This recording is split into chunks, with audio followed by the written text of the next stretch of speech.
There has been a lot of misinformation and a lot of frustration relating to Kansas Governor Sam Brownback's task force on seismic activity. We spoke with Rex Buchanan of the Kansas Geological Survey, who tells us the media have mischaracterized the goals of the task force. It's been a little frustrating that every time we talk about it, people have said that this is a task force that's been asked to look at the connections between hydraulic fracturing and seismic activity. And that's not really what we've been asked to do. Buchanan says you cannot immediately blame saltwater disposal wells any more than you can blame hydraulic fracturing for the spike in earthquakes. Correlation and causation aren't the same thing, and they're obviously not. It'd be easy to jump to that conclusion and say, well, there's all this oil and gas activity that we haven't had in the past in terms of disposal down there. That must be what's going on. On the other hand, there are times when you get more earthquakes in places than others, naturally. Is that what's going on here? Well, given the relative lack of information, we just don't know. We'll take a look at the dramatic increase in wastewater disposal next time on News from the Oil Patch. I'm John P. Tretbar.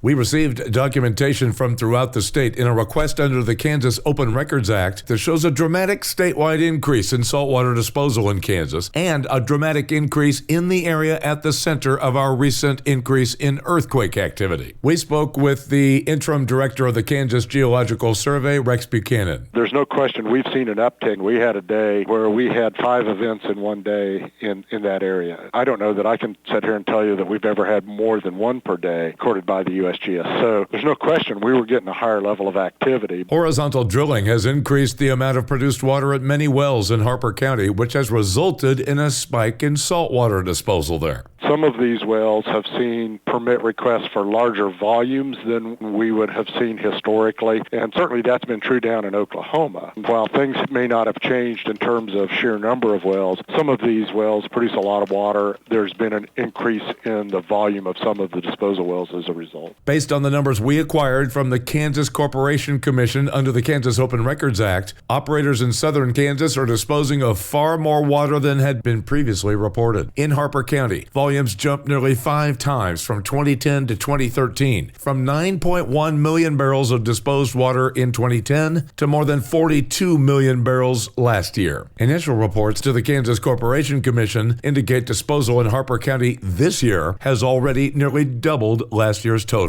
We'll have more next time on News from the Oil Patch. I'm John P. Tretbar.